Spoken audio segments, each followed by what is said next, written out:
আর যুবকরা যদি ফিরে না আসে, ইসলামের বিজয় আসবে কোত্থেকে? দ্বীনের বিজয় আসবে কোত্থেকে বন্ধু? এজন্য আজকে আমরা নওজোয়ানদের বড় বেশি পরিবর্তন চাই, বড় পরিবর্তন চাই, বড় বেশি চাই।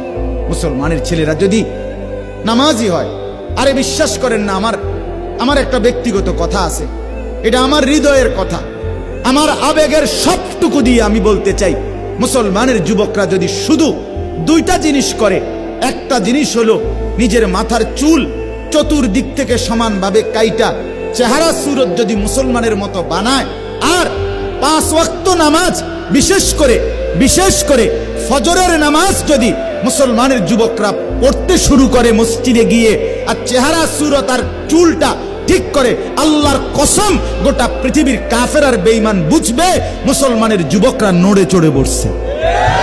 এরা বুঝবে মুসলমানের সবচেয়ে বড় সম্পদ যুবক, তারা ইসলাম নিয়ে ভাবতেছে, আগামী দিন নিয়ে ভাবতেছে। ইনশাআল্লাহ এই যুবকদের দ্বারাই মাহাদির পক্ষে এরা লড়বে, দাজ্জালের বিরুদ্ধে লড়াই করবে।